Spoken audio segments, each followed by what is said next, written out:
but it's not the individual's fault. We need to release them from shame while also having an honest conversation. We can't talk honestly about the risks and benefits of these drugs if we don't start by talking about, unfortunately, there are really significant risks to continuing to be obese.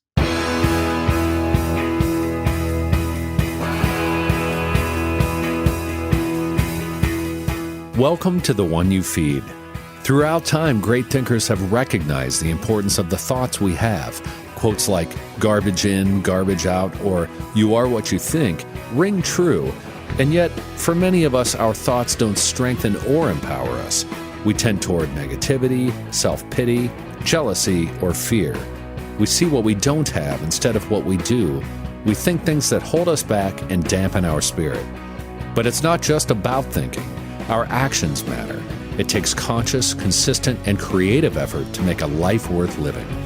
This podcast is about how other people keep themselves moving in the right direction, how they feed their good wolf. Thanks for joining us. Our guest on this episode is one of our favorites, Johann Hari. He's a writer, journalist, and has written for New York Times, Le Monde, The Guardian, and other newspapers. His TED Talks have been viewed tens of millions of times. Johann's work has been praised by a broad range of people, from Oprah Winfrey to Noam Chomsky and Joe Rogan. Today, Johann and Eric discuss his new book, Magic Pill: The Extraordinary Benefits and Disturbing Risks of the New Weight Loss Drugs. Hi, Johann. Welcome to the show. I'm so happy to be here. And this is weird because we're in my old neighborhood, right? I used to live just a couple of blocks away from here, so it's slightly surreal to see you in the flesh. We've done so many interviews. I didn't realize you exist in corporeal form as well. Indeed I do. Very impressive. We're in New York City, and we're going to be discussing your book, Magic Pill: The Extraordinary Benefits and Disturbing Risks of the New Weight Loss Drugs. I think that for this episode, and one episode only, we should rename your podcast The One You Don't Feed. The One You Don't Feed, because we're talking weight loss drugs. But we will do the parable to start, like we always do. So there's, you know it by now, but there's a grandparent who's talking with their grandchild, and they say, in life, there's two wolves inside of us that are always at battle. One's a good wolf, which represents things like kindness and bravery and love. And the other's a bad wolf, which represents things like greed and hatred and fear. And the grandchild stops, they think about it for a second, they look up at their grandparent and they say, well, which one wins? And the grandparent says, the one you feed. So I'd like to start off by asking you, what does that parable mean to you now after writing this book? You know, I was thinking about it on the way here. It made me think about a whole area of science that I learned about for the book that really haunted me. Because for a long time, when I was researching the book, I thought I was looking at two quite different questions. So I started by looking at, why did obesity blow up so rapidly that we've reached the point where 47% of Americans say they want to take a weight loss drug, right? The new weight loss drugs. What happened? Because this is unprecedented in human history. This, you know, I think we're probably about the same age. How old are you, Eric? 52. Oh, so you're slightly older than me. But in our lifetime, so I was born in 1979. Between the year I was born and the year I turned 21, obesity doubled here in the United States, more than trebled in Britain, where I'm from.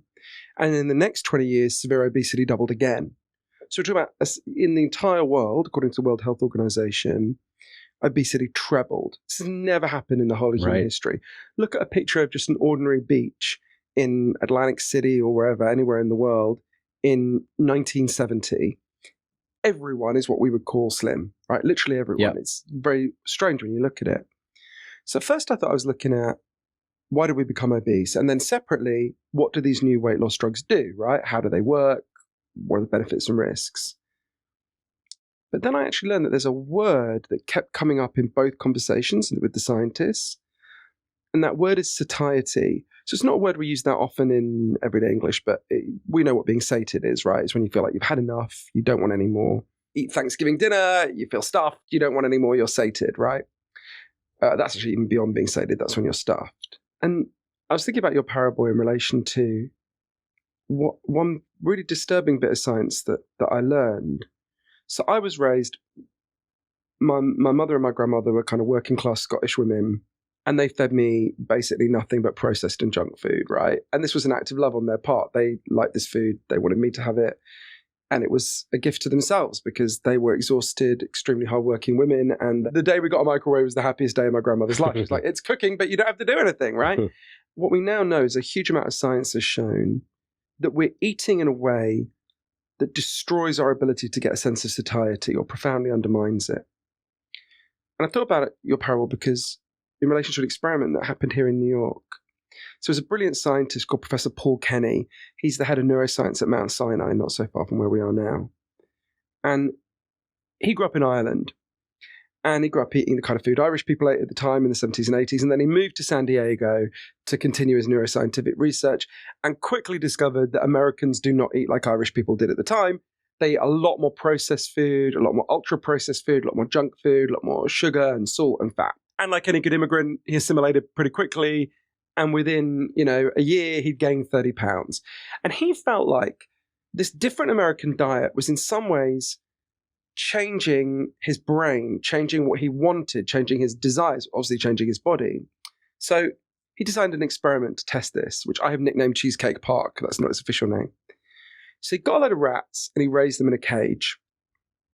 And for the first part of their life, they've got nothing but access to the kind of healthy, non-processed food that they evolved eating for thousands of years. So it's pellets, but they're pellets based on the kind of food they evolved to have. And when they have the kind of food that they've eaten for thousands of years, even though the rats had loads of these pellets, they could have eaten a huge amount, they would eat enough until they felt sated, until they weren't, to deal with their basic hunger, and then they stopped eating. So they never made themselves obese, they never made themselves overweight. Given the kind of food they evolved to have, they had a kind of natural nutritional wisdom, and they stopped. Right. Then Professor Kenny introduced them to the American diet. He gave them a load of cheesecake, he fried up some bacon, he gave them a load of Snickers bars, and they went wild for it. The rats, he'd put down the cheesecake, and the rats would hurl themselves into it and eat their way out and emerge just going slicked with this cheesecake all over their whiskers. And very quickly, the nutritional wisdom that they had when they had the kind of food they evolved to eat just disappeared. And they gorged themselves. The way Professor Kenny put it to me is within a few days, they were different animals. Right? Mm-hmm. They were physically different and they were psychologically different. And they ate and ate and ate and ate. And quite rapidly, they were severely obese. Then Professor Kenny tweaked the experiment again. In a way, it seems a bit cruel to me as a former junk food addict. He took away all this American food and just gave them back the healthy food they'd grown up with. And he was sure he knew what would happen. He thought what will happen is they will eat more of the healthy food than they ate in the past. And this will prove that junk food and processed food expands your palate. Expands the amount of calories you eat and makes you want more. That's not what happened. What happened was much weirder. Once they'd had the American diet and they had it taken away, they refused to eat any of the healthy food at all. It was like they no longer recognized it as food at all. Mm. They shunned it and they chose to starve rather than eat it. And it was only when they were really starving that they eventually went back and started eating it again. And I think this shows, obviously, in a very the one you feed, my God, right. What could be a more direct experiment than that, right? As Gerald Mand, who's one of the leading experts at Harvard on this, he designed the nutritional label that's on all food in this country. As he said to me, there's something about the food we're eating that is profoundly undermining our ability to know when to stop. And what these drugs do, with some cost, is they give you back your sense of satiety. They boost the parts of your biology that in your gut, and particularly in your brain, that make you feel full again. So as one scientist, Professor Michael Lowe, put it to me, they're an artificial solution to an artificial problem, right? So we fed ourselves with something that undermines our sense of satiety. It's caused a huge crisis in obesity. And now, 47% of us want to take these drugs that artificially give us back that sense of satiety. It obviously leaves us with all sorts of practical and philosophical dilemmas, right? Yeah, that makes a lot of sense to me. Listener, while you were listening to that, what resonated with you? What one thing to feed your good wolf comes to mind? If the thing that came to your mind was more time for stillness, or you've tried meditation before and you really haven't liked it, then I want to give you a quick tip that might make it better for you. And it's simply to stop expecting that you're not going to have thoughts. Nearly everyone has this expectation that they're going to sit down and meditate and they're going to stop having thoughts. And when they stop having thoughts, that means they're doing it well. But no one does that. And so we end up feeling like we're failing all of the time, every 3 seconds, failed again, we develop a relationship with meditation that is aversive. So if you want to stop dreading meditation and actually find it relaxing, check out my free meditation guide at goodwolf.me/calm. In it, I walk you through my process to engage with meditation in a new way, and a lot of people have found it really helpful. That's goodwolf.me/calm. That rat experiment seems, I mean, poor rats, they really get put through the ringer, but it's a different show. Rings true to me in general, right? Because I know that when I'm eating a lot of sweets and then I try and stop eating sweets, it's really difficult for a little while. And then it's almost as if something sort of resets and settles down a little bit, and it's not so bad. But then if I eat them again, I mean, so there, and I've often been like, well, that seems to lend credence to the idea that sugar is sort of addictive. But I think that, your book to me, and you illustrate it kind of right out of the gate, is one of profound conflict, right? It's one where you are recognizing, and it's in the title, the amazing benefits to both perhaps individuals and society of these weight loss drugs, things like Ozempic and Wegovy. Do I say that right? Yeah. And yet there are risks, and as you said, an artificial solution to an artificial problem. And in the end of the book, you say, I've decided, at least for now, because the book is very much a personal journey of you beginning to take these medicines. At the end of the book, you say, I have decided for now that it makes sense for me to continue to take these. I know that books get written and turned in well in advance of publication. So I'm guessing that maybe was a year ago or so that you might have written that sentence. Much more recently. Yeah. Oh, okay. We had a pretty quick turnaround. Your book's turning around really quick. Okay. All right. So is that still a place you're at? I don't remember ever feeling so intensely conflicted about a subject right from the start. So for people who don't know, and some people who listen to this won't know, we now have a new kind of weight loss drug working in a completely new way on a new kind of mechanism that I can explain that delivers extraordinary levels of weight loss. The average person taking Ozempic or Wegovy loses 15% of their body weight within a year. For Mounjaro, which is the next generation of the same class of drug, the average person loses 21% of their body weight. And for the next one that will come out next year, it's 24% of your body weight, which is only a little bit below bariatric surgery. Staggering levels of weight loss. Right. And when I first learned about these drugs, of course, immediately I thought, I learned about them just as I was crossing a kind of psychologically strange threshold where I was older than my grandfather ever got to be, because he died of a heart attack when he was 44. A lot of the men in my family on both sides have heart problems. My dad had to have major surgery. My uncle died of a heart attack. My other uncle had to have major surgery.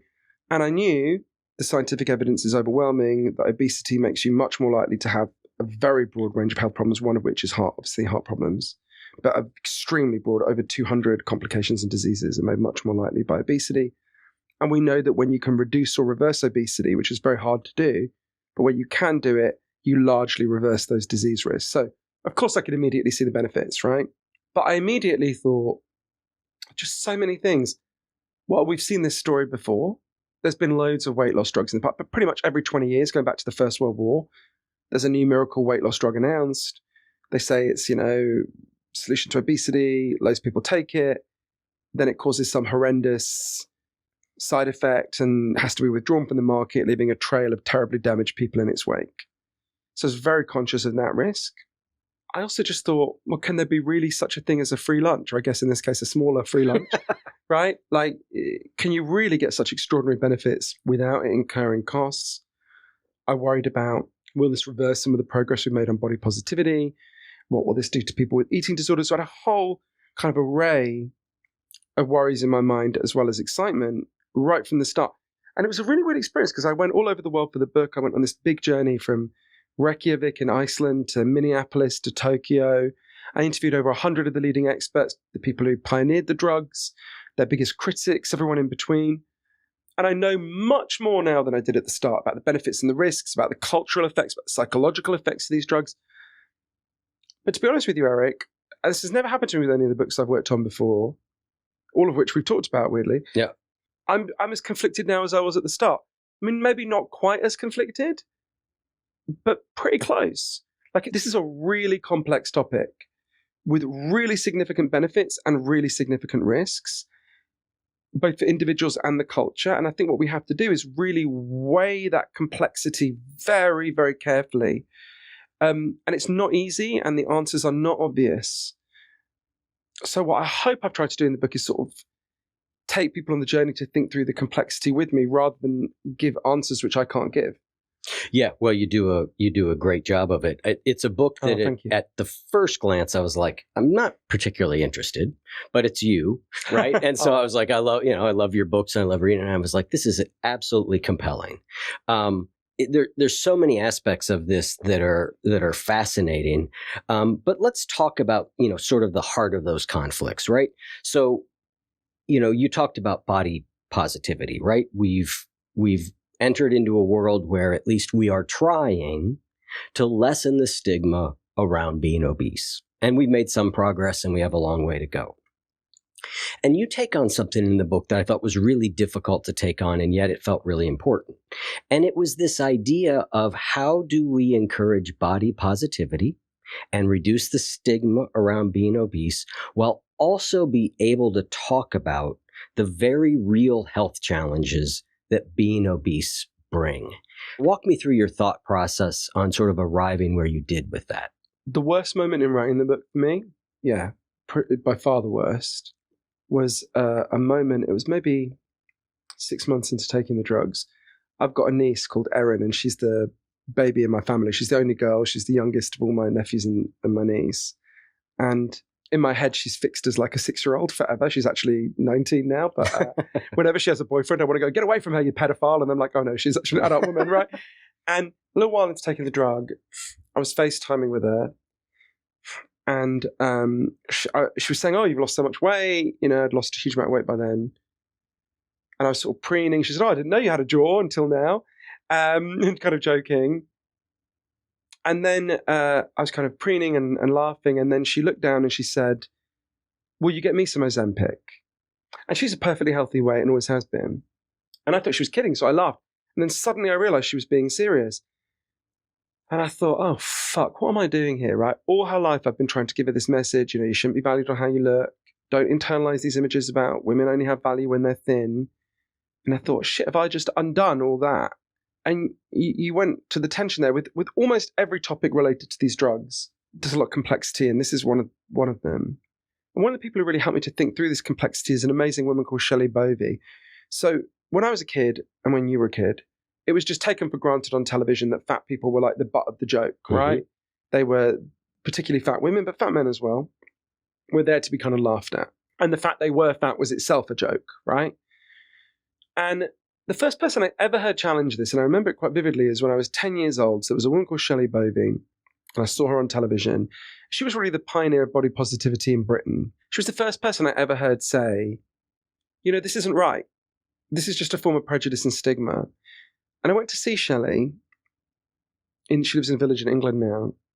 Had a really interesting day with her because, so she grew up in a working class town in Britain called Port Talbot. And when she was a kid, she was the only fat girl in her school. That's the word she would have used, fat girl in her school. And one day when she was 11 or 12, her teacher told her to stay behind after class. So she stayed behind thinking, what have I done wrong? And the teacher said to her, you are much too fat. It's disgusting. It's wrong.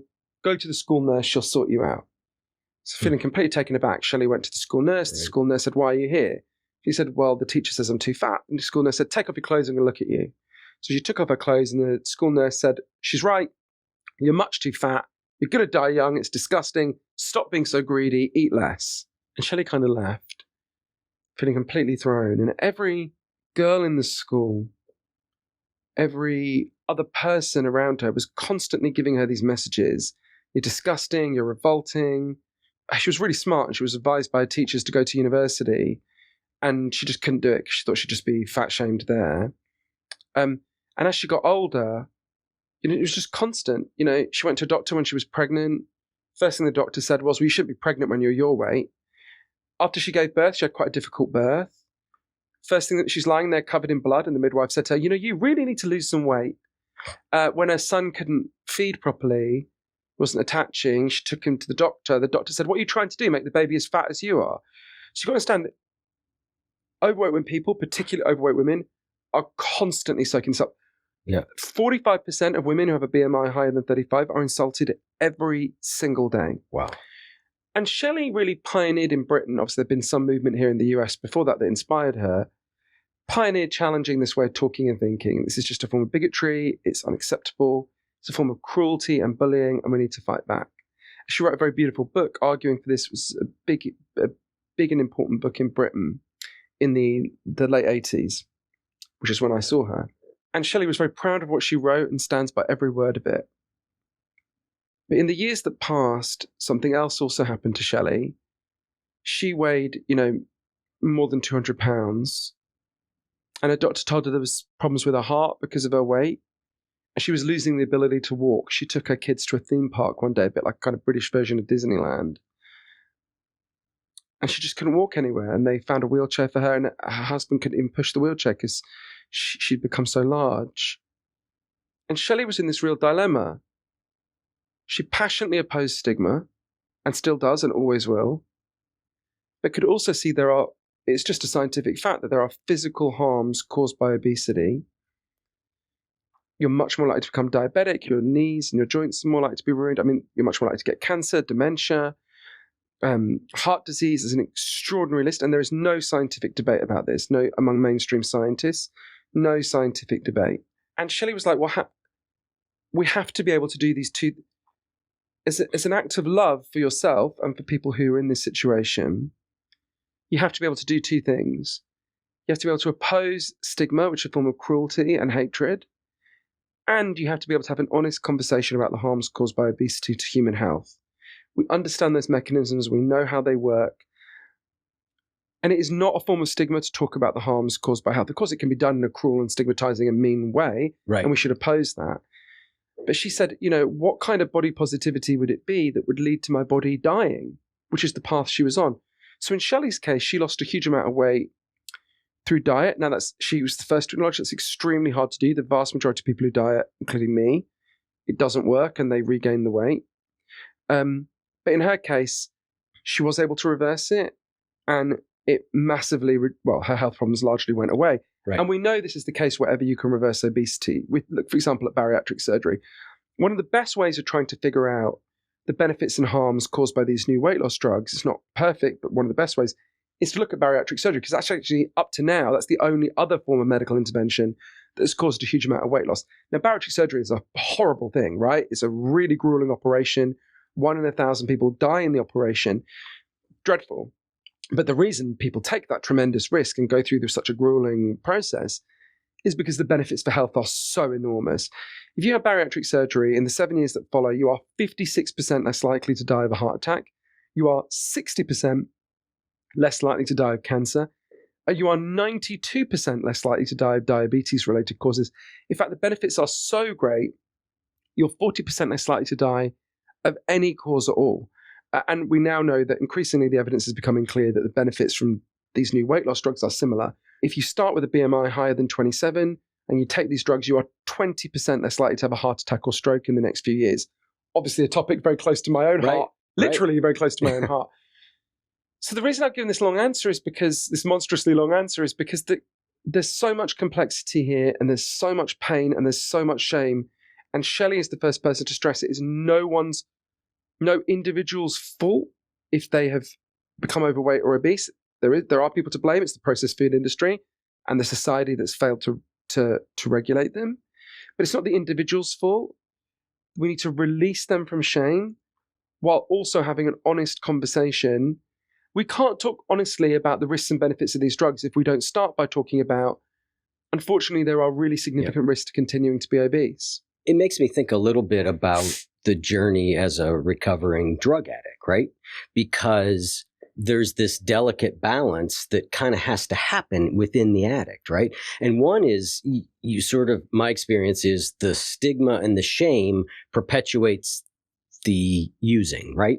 And you talk about that pretty convincingly in the book. Same thing with weight loss. Stigma makes people less likely to lose weight, Yeah, right? it's a catastrophic tool to promote change. There are some people, a lot of stigma is just cruelty and fear, but some people use stigma, and I think we should take them at their word. Some people think, well, I'm stigmatizing this person for their own good. It'll be to her benefit if she loses weight, or his benefit. So, but actually there's lots of research on this, and the evidence is overwhelming. If you stigmatize people, they are more likely to gain weight, right? Yeah. Partly because people will comfort eat more. Partly because, as Lindy West, a very a beautiful writer and a body positivity advocate, puts it, you can't take good care of a thing you hate. Yeah. If we make people hate their bodies, that doesn't make them take better care of it, right? And all sorts of other reasons as well. It makes people not want to exercise because they'll feel humiliated. I mean, there's a whole range of reasons. So yeah, stigma is a catastrophically, not only a poor tool to promote change, it's a counterproductive tool for change. It will make the problem worse for most people. Right. So stigma doesn't work to change, right? So as an addict, you've got to lose that stigma. And yet there does have to be very honest consequences, or very honest conversation about the consequences of your use. Right? At least my experience was there was a way to do both those things. There was a way to go, you know what? This isn't really my fault that I'm this way, right? I need to take responsibility for it. It's not my fault. But if I'm not willing to look clear-headedly at what this is doing to my life and my health, I'm also not motivated to get better. And so, I see, it's not exactly the same thing by any stretch, but I think there's some parallels there that we can draw from recovery, when recovery is done in a healthy and life-promoting way. That's really interesting. I think there's a lot of insight in that. And I think it brings us to the drugs, because for me, it was such a strange experience taking them. Also, I thought, I can't really honestly write about this if I don't take them. And also, I was very conscious of the heart risks in my family, and I was quite obese at the time.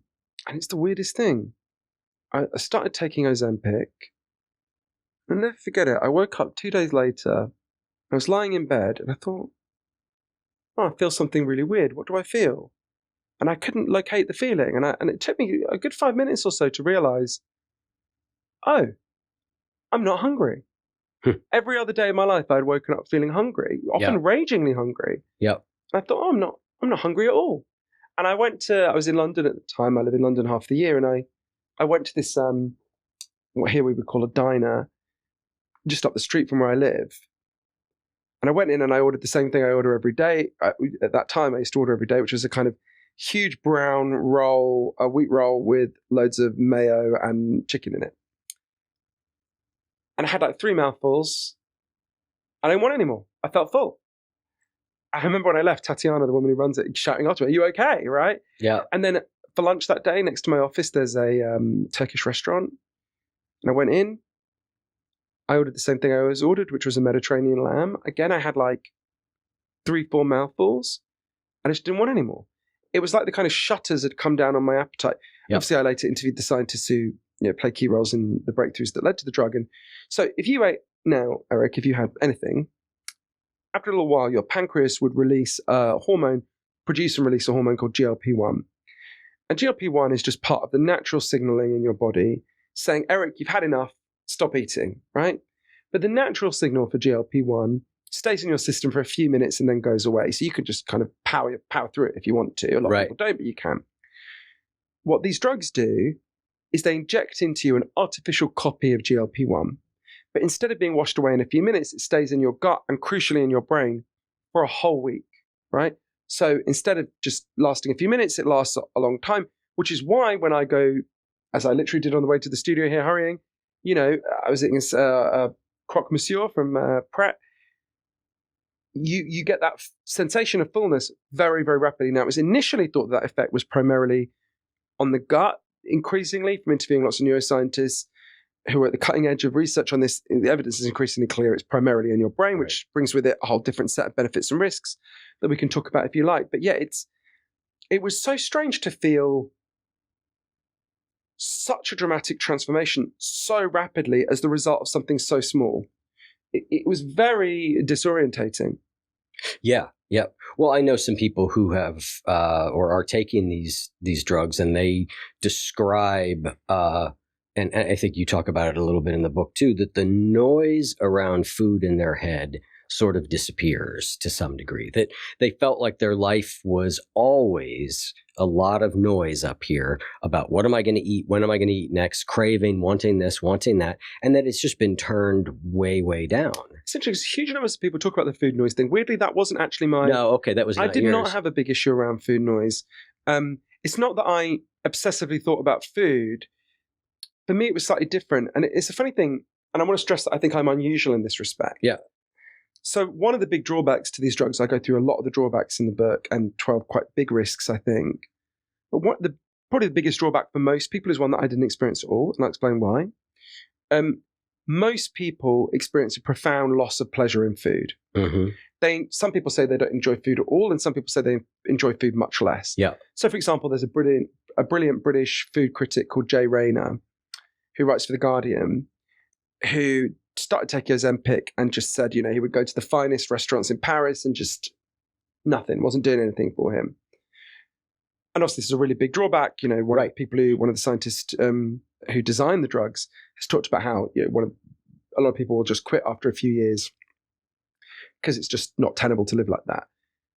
I did not have that experience because, but I don't think it's for a particularly good reason. One of the things I realized, and it's related also to the food noise thing, I think, I grew up in a quite violent and chaotic environment, and there was a lot of addiction in my family. And I realized I've never been someone who took a great deal of pleasure in tasting food. Mm-hmm. For me, one of the pleasures I took in food, by far the biggest pleasure I took in food, was by stuffing myself. So it was stuffing is where you deliberately eat beyond the point of fullness, right? We all do it sometimes for Thanksgiving or whatever. And you feel like the pressure outward on your stomach and upward on your esophagus. And some people, it's clearly a minority, but some people get a sort of sense of calming or relief from that feeling of stuffing. Yeah. And I realized I was definitely in that category. And once I started taking these drugs, I could not stuff myself. You can't. Yeah. I mean, you would just throw up if you tried to do it. I mean, right. I think you literally couldn't do it. I certainly am not inclined to try because I think it would make me sick, right?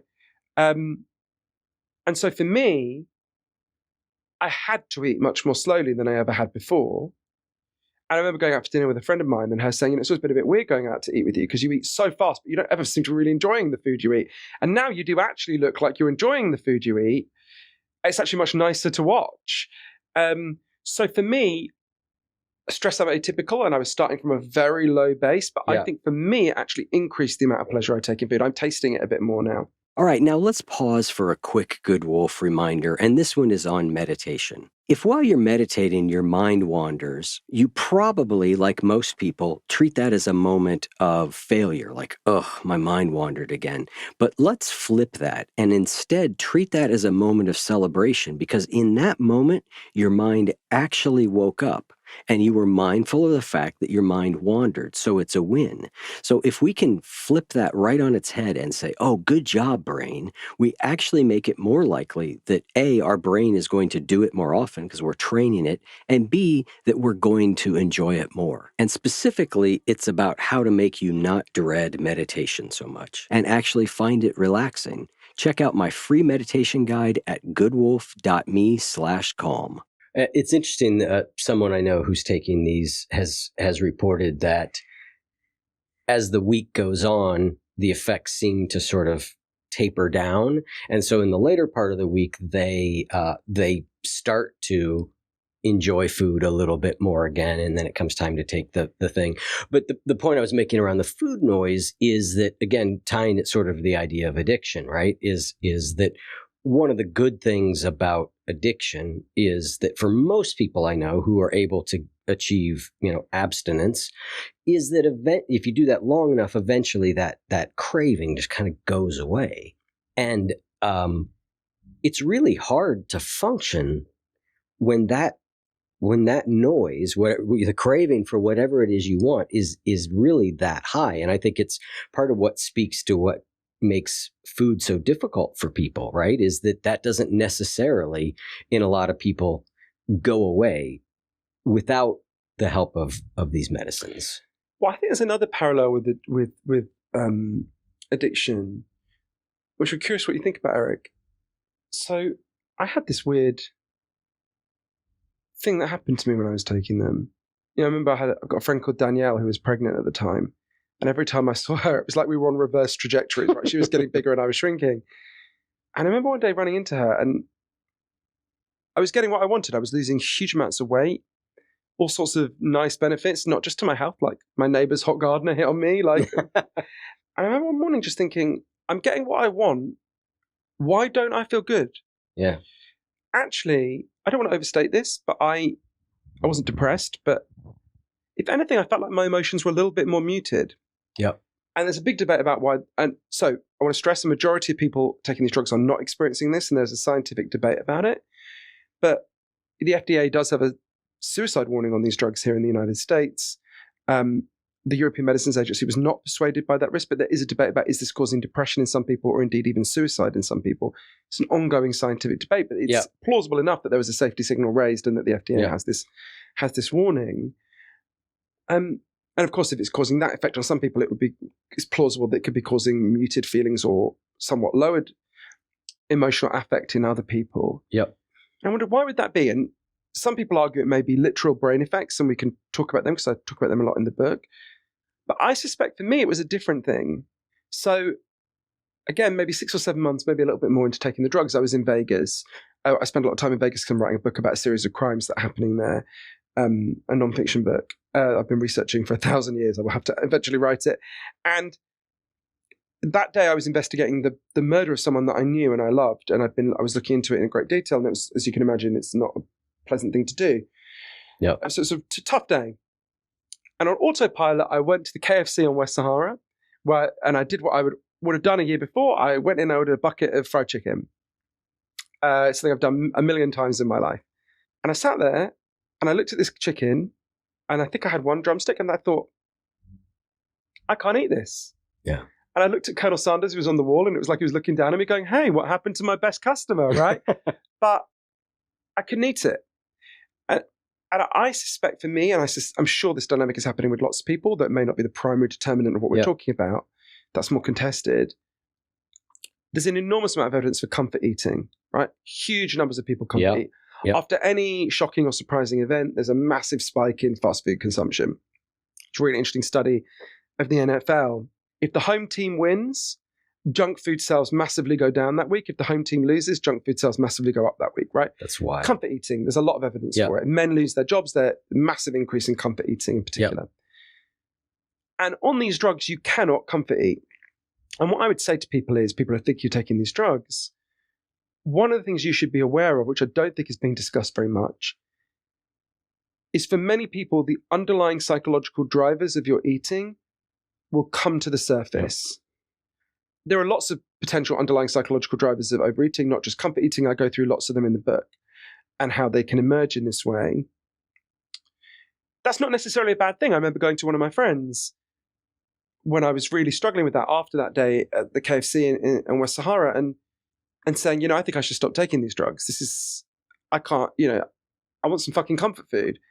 And she said to me, look, you can stop if you want, but you should know these drugs are not causing this problem. This is a problem that was there all along. Yep. What these drugs are doing is surfacing this problem, which again is a very familiar concept from addiction. Right.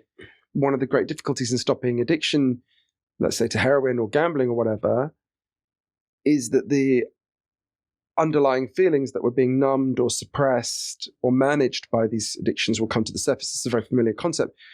But yeah, so I was surprised when I started writing about this by how many things there are, given this is quite, this is one of the most hottest this is one of the hottest topics in the culture right now. Right. How much about this is not being discussed? How much of the effects, the concerns, the cultural, not just the personal effects, are not really being talked about at the moment. So I was surprised by how much there is to bring to the surface here. I think that point of, whatever you're using as a coping mechanism, when you take it away, you either are going to do one of a different number of different things, right? You're just going to find another unhealthy coping mechanism, or you're going to be forced into facing the thing that is happening. We see this with addiction all the time, right? It is, you stop one thing and you pick up another, right? I think that's true. And this is one of the risks associated with the drugs. I go through 12 risks in the book, because some people will be thinking, well, that's not going to play out for me. So there was some real flashing red lights for me. When you look at the safety of these drugs, there's a very good argument put forward by the proponents of these drugs, by the defenders of the drugs that we should give a lot of weight to. So it's so difficult to even talk about this, like using words like weight or weighing. But anyway, you know what I mean. We should give a lot of non-Ozempic weight to, which is, they say, diabetics have been taking these drugs for 18 years on prescription. For people who don't know, in addition to having these effects on appetite, these drugs also stimulate the creation of more insulin, which of course is what diabetics need. So diabetics have been taking these drugs for 18 years. We've got a lot of evidence on those diabetics. If it caused some catastrophic short to medium term effect, we would know by now. That's a really compelling argument, and there's a lot of truth in it. But some scientists have responded by saying, okay, so let's look at the diabetics. Let's really dig into that.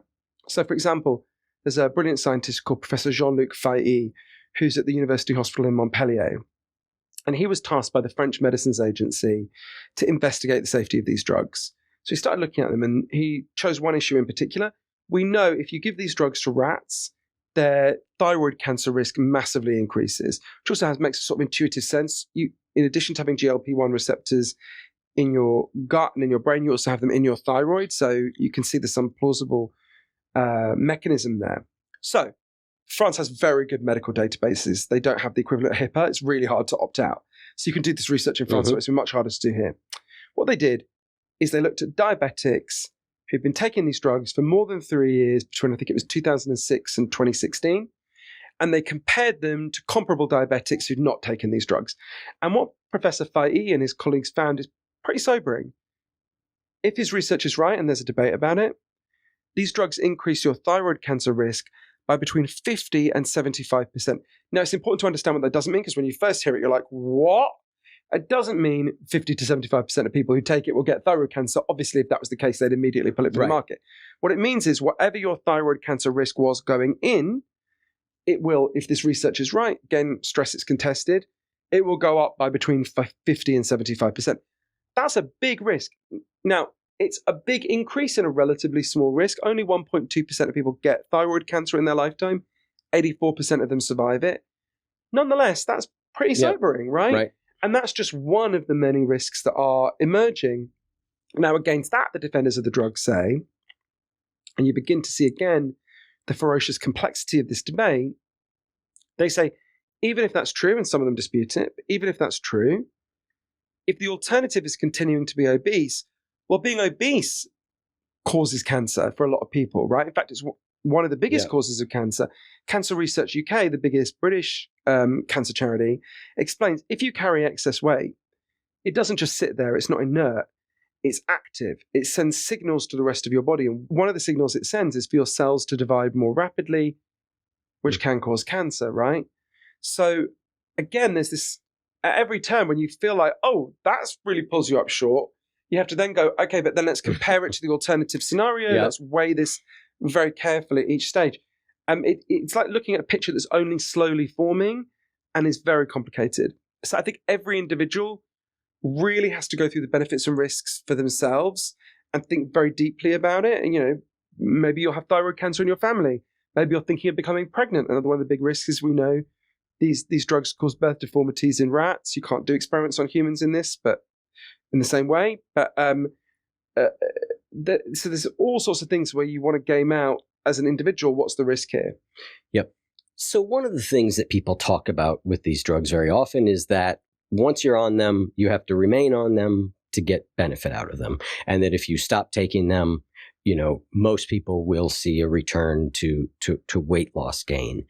Is that primarily because they will resume the behaviors that they did before?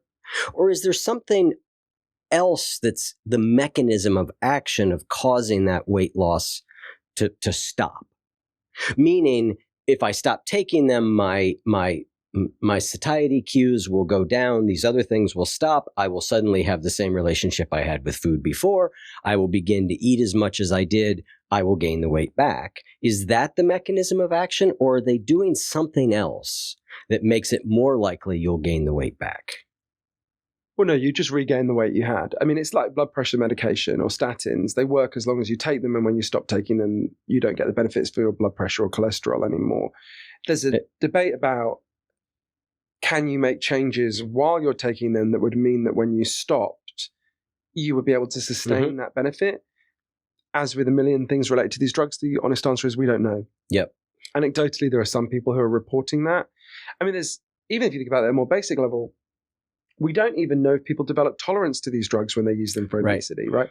So the longest term studies we have, so people don't know, when you take a drug, often, many drugs this isn't the case, but often your body gets used to the drug and the effect sort of wears off over time. Think about the old amphetamine-based diet drugs.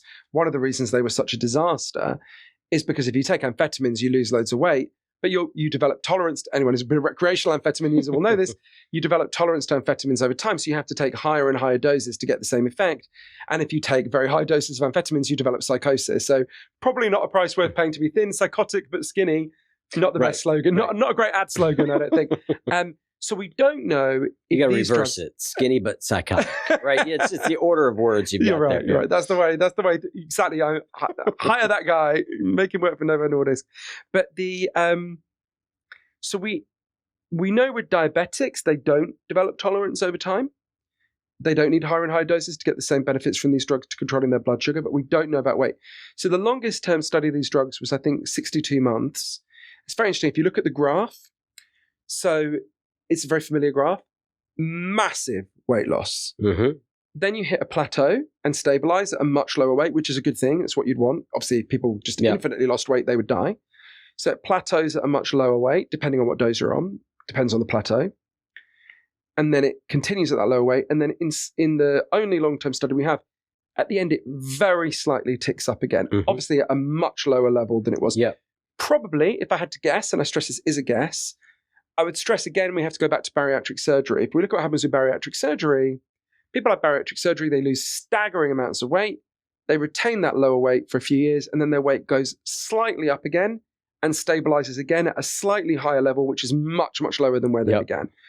If you made me guess, I think that's probably where it is. There are lots of ways in which the benefits and risks of these drugs seem to game out in a similar way to bariatric surgery. Both the benefits, obviously we talked about the benefits from reversing obesity or reducing it, but also some of the risks. We were talking about, depression and so on. If you have bariatric surgery, your suicide risk almost quadruples. Wow. Now, it's still low. Most people who have bariatric surgery are glad they did it.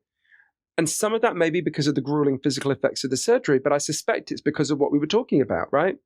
Also, other people who've worked on bariatric surgery, and this will be true for the drugs as well, I think, say some of it will be people who've said all their lives, if only I wasn't fat, my life would be great, I'd be happy. And then they lose the weight, but their husband's still an asshole and they've still got a job they hate. And they realize, oh, this was not the magic solution we wanted it to be. And in a way, they think about it as magic solution, was brings back to the title, because the book is called Magic Pill. And some people think that's like a lauding of the drugs. But for me, there's three ways in which these drugs could be a magic pill, right? The first is the most obvious. They could just solve the problem, right? So rapidly and so swiftly and so effectively that it feels like magic. And there are days where it feels like that. What, my whole life, I craved this shitty food, and then once a week I do a little pinprick into my leg and it's gone. Like, there are days when I think that. The second way in which it could be magic is it could be a magic trick, right? It could appear to give you these benefits, but actually fuck you over in some other way, like a conjurer that, shows you a card trick but picks your pocket. I would rule out the companies are not deliberately conning us, right? But I wouldn't rule out that there's some disastrous side effect that will outweigh the benefits. I think there's a real risk of that. The third way, to be honest, I think is the most likely. If you think about all the classic tales about magic, like Aladdin or Fantasia, you get your wish, but it plays out in a way you didn't imagine. You make a wish with the genie and he grants your wish, but it's not quite how you thought he would at the start. Or in Fantasia, the magic runs away from you, right? It creates all these effects that you can't control. I suspect these are going to be magic in that sense, right? There are all sorts of unpredictable effects we can begin to see. There's going to be a huge rise in people with eating disorders dying. I think that's I think that's practically baked in. We know that, which is catastrophic. There are huge numbers of people we know who want to starve themselves. In fact, even going into the pandemic, eating disorders were very high. Then they massively rose during the pandemic. I'm really worried about that. There are things we can do to reduce that risk that I can talk about. But there's things like that. There's a whole array of risks. And it's very striking to me. Barclays Bank a very sober-minded financial institution, commissioned a very sober-minded financial analyst called Emily Field to just look into these drugs to game out how it's going to affect long-term investing decisions. And she came back and said, if you want the best comparison, it's the invention of the smartphone. That this will just have me speaking now, this will have all sorts of enormous and unpredictable effects on the society. If we'd been sitting here in 2007, the day Steve Jobs unveils the iPhone, we would not have been able to predict TikTok and Trump and a million other things that have transformed Deliveroo, all the things that have transformed Uber Eats, DoorDash, all these things that have transformed how we live.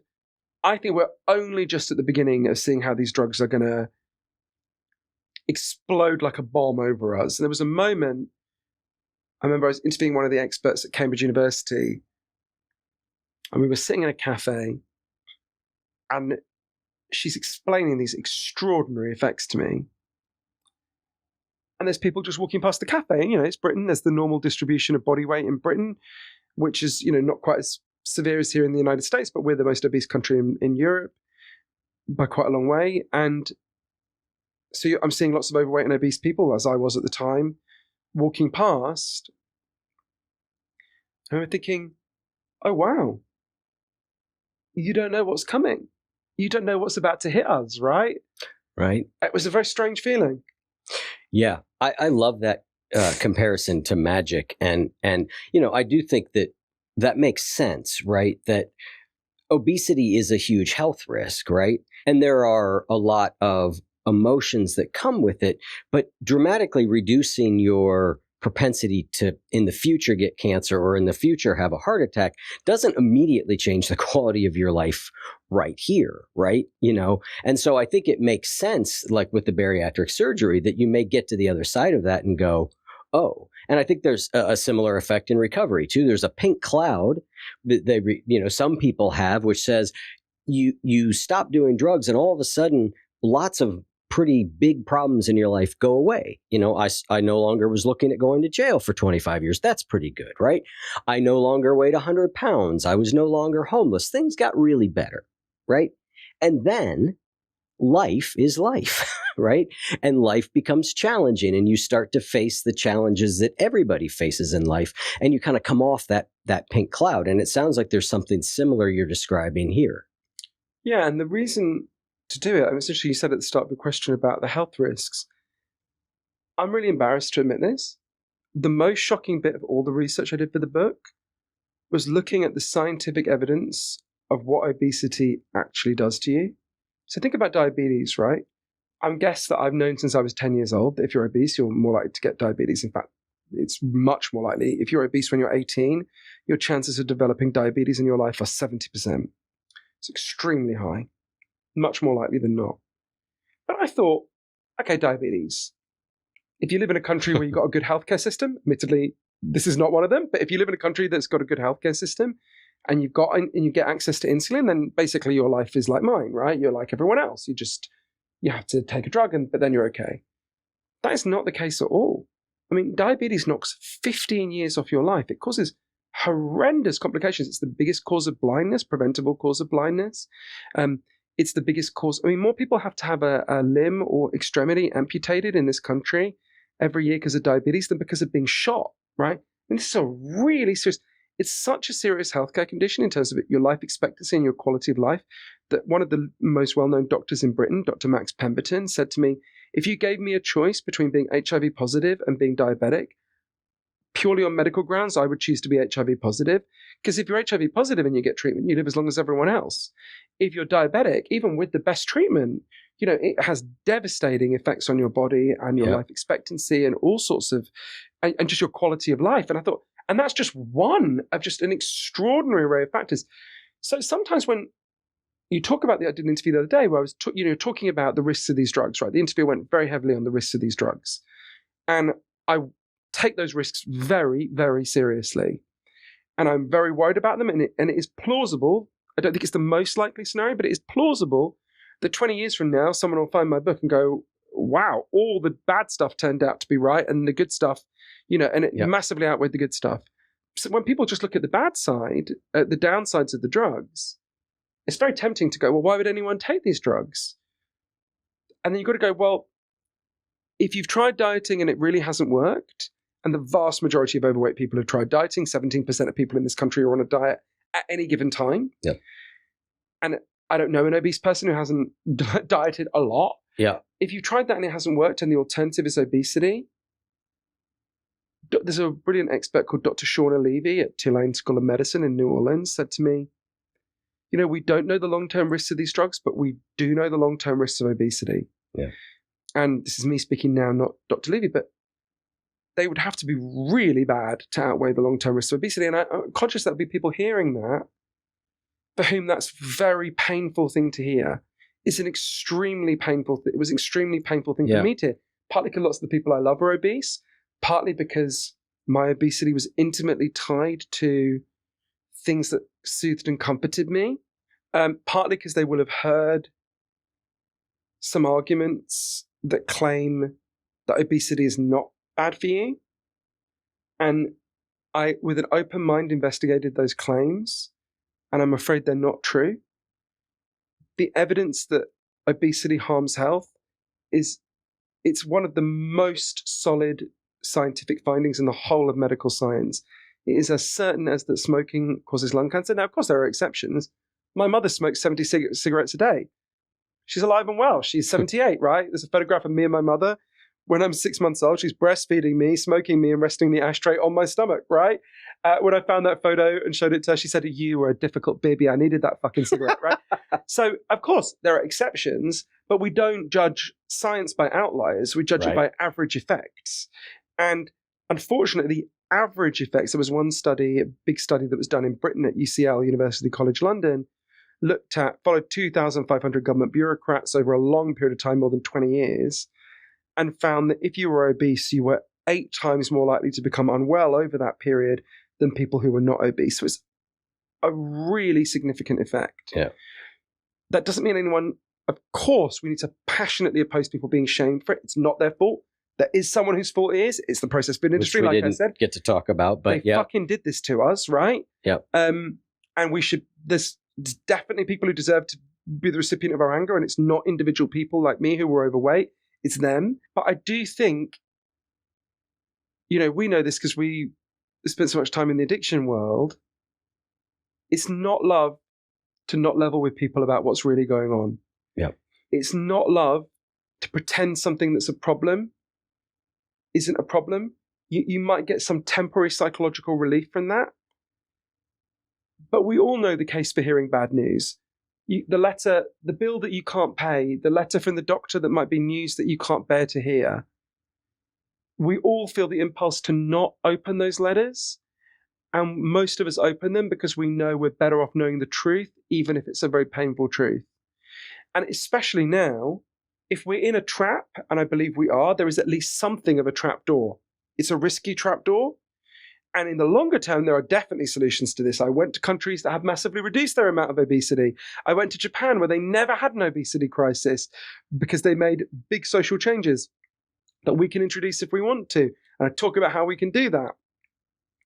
And that's something we absolutely need to fight for in the longer term. But we've got to be honest about this because the stakes are really high here. Yeah. Whether we get this right on these drugs and on obesity more generally will determine whether millions of people live or die. We can't go into this trivially. We can't go into this denying scientific evidence. We've got to go in with an open-minded, open-hearted engagement with the evidence, and we've got to really reckon with it in all its ambiguity and complexity and the painful truths that it contains, I think. That's great. So listener, in thinking about all of that and the other great wisdom from today's episode, if you were going to isolate just one top insight or thing to do that you're taking away, what would it be? Remember that little by little, a little becomes a lot. And a habit for me that has accrued in benefit over time is meditation. However, one of the things that gets in our way of building a steady meditation practice is that very striving, right? Of course, we're doing it because we want certain benefits. But in the moment of of actually meditating, we need to let striving go and focus on just being there and experiencing it no matter what's happening. It becomes not enjoyable because I'm trying to make something happen, some special moment. We want to let go of that. So if you want to stop dreading meditation and actually find it enjoyable, check out my free meditation guide at goodwolf.me/calm. I think that's what you did do, is you really took an open-hearted, open-minded look at all these things. It's a really great book. I think I recommend it to everybody, and it's always such a pleasure to have you on. Oh, it's totally my pleasure, Eric. I'm so glad we did this face-to-face as well. Me too. And I meant to say on my publisher's taser me that anyone who wants to know where to get the audiobook, the ebook, or the physical book can go to magicpillbook.com. I'm also meant to say you can get it from all good bookstores, but I always want to say you can get it from shitty bookstores as well. We don't have like a quality test. It's like, no, you're not Any good enough bookstore these days is probably a good one. Thank you. Cheers.